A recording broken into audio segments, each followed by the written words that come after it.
Alright, so I took Moondragon to rank 5 and I've been loving her, man. So I thought I'd just make a video just like introducing the character, just like going over her core mechanics, going over like her overall utility, and just showing some gameplay as well. So about Moondragon, her character type is more of a damage focused champion. I feel like her utility is pretty nice, but more of the focus is on the damage because her damage output is just absurd, man. It is so good in like every type of matchup. It's good in short fights, it's good in medium fights, and it's great in long fights as well. So yeah, she's a very like damage oriented character, I feel like, but she still has some nice things on the utility side as well. So let's go over her core mechanics now.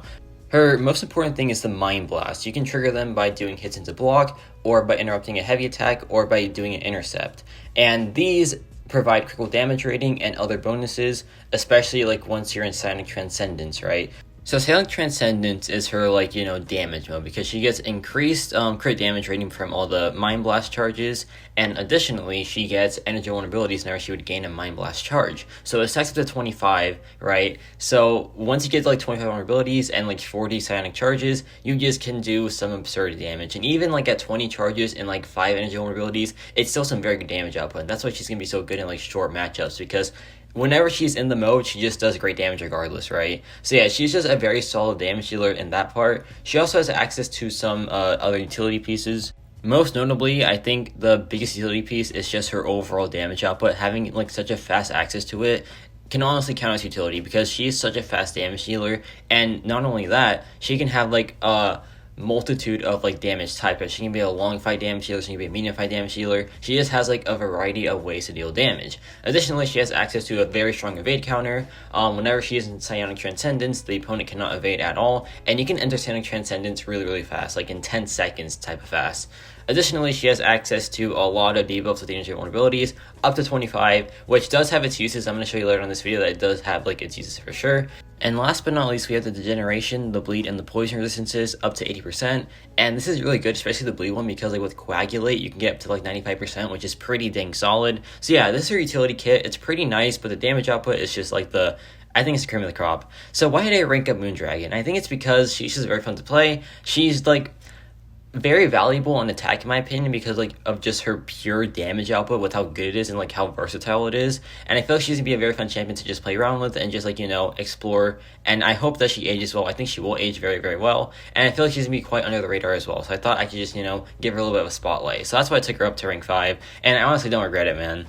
Other notes before we get into some gameplay, she has insane benefit from the recoil masteries. Like the way her damage is like scaled with like crit damage and energy vulnerability, the recoil masteries are just insane for her, right? And she is pretty good with them because she does shrug off the bleed and the poison eventually with Psionic Transcendence.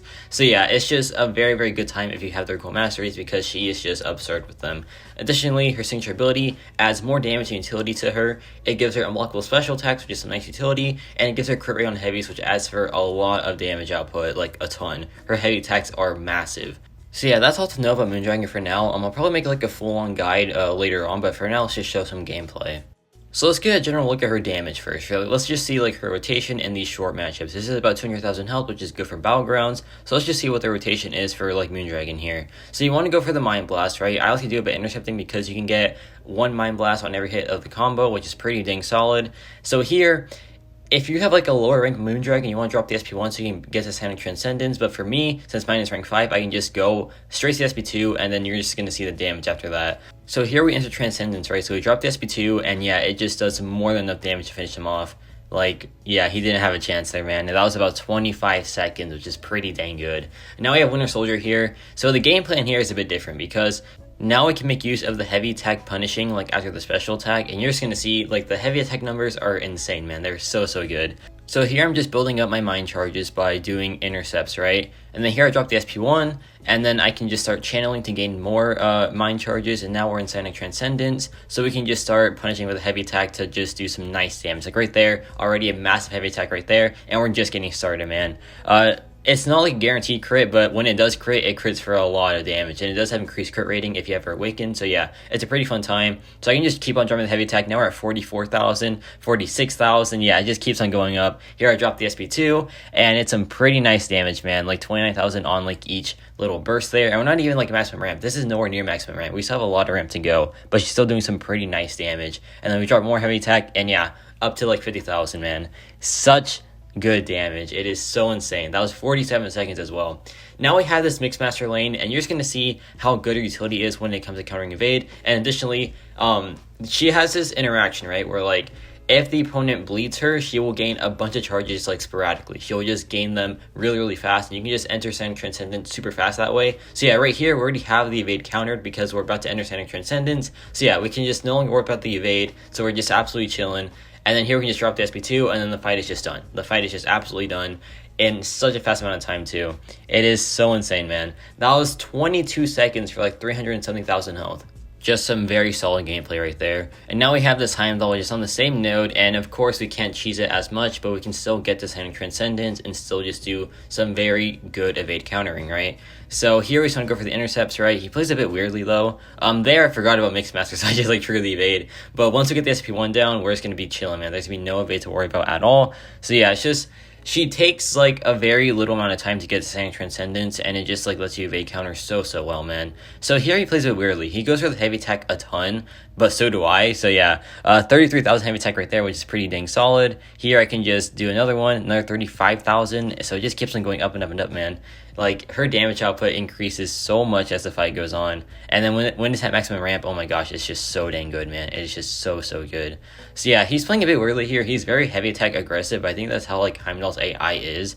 But yeah, we can still just go for some heavy attacks here. No crit there, unfortunately, but we can still just do our damage, and we are still gonna go for this P2. And yeah, the fight is just done from here.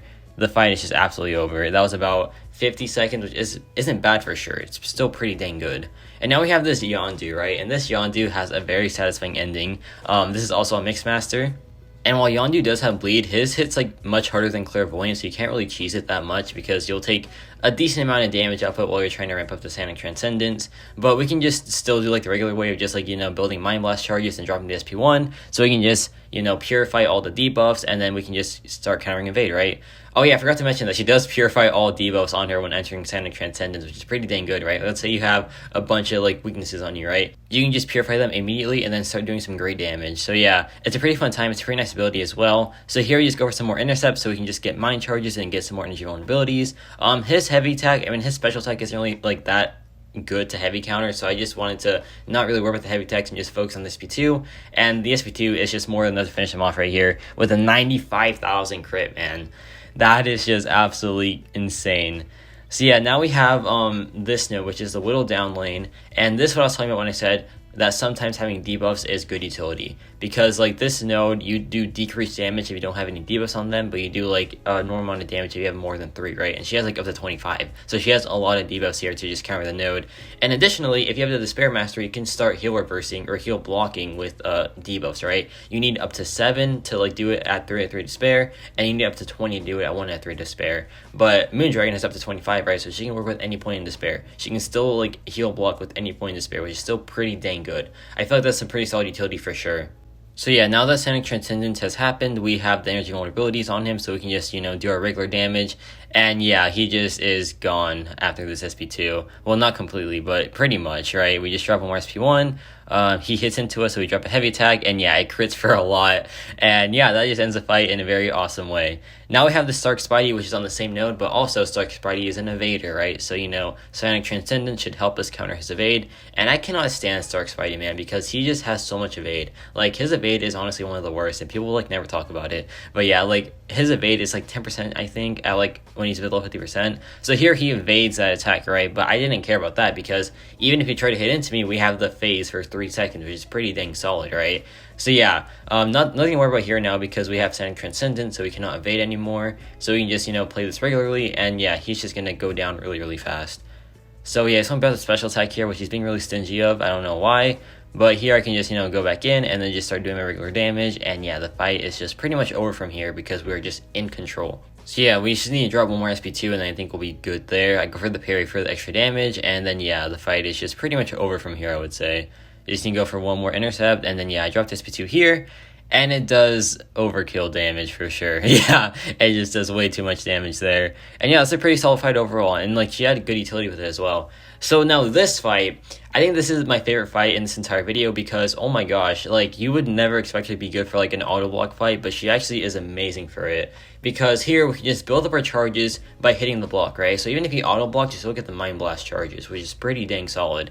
Additionally, she has unblockable special attacks, and her heavy attacks are a great source of damage. I think it's really good if you can build mind charges through like the block, because like, let's say you have a passive AI, it doesn't really matter because you can just build your mind charges that way. And additionally, you can just like break through the block on their special attacks, on your special attacks. So yeah, you're just chilling, man. So right now we're just gonna keep on hitting the block, right, to keep building mind charges, and then once we're in Transcendence, we can just go for some heavy attacks because they'll have increased crit rating, and they'll just do a lot of damage overall. So now we're in Transcendence, so we can just drop some heavy attacks. There's 43,000 right there, and we're just getting started, man. So yeah, that's just like so crazy how like fast she does her damage output. That one doesn't crit, unfortunately, but we can just go for this V2 now because it's unblockable. And yeah, it does some pretty nice damage here. 79,000 crit, so yeah, it is just a very fun time. Here your trigger is indestructible, unfortunately, so we can just we have to wait that out for sure. There's two heavy attacks that did no damage. There I missed, and that was just bad timing on my end. But then I go for the intercept here, does some pretty nice damage, and then I drop one more heavy attack, and yeah, 79,000 damage, man. Craziness, absolutely craziness, man. She hits so hard. She hits so hard, man.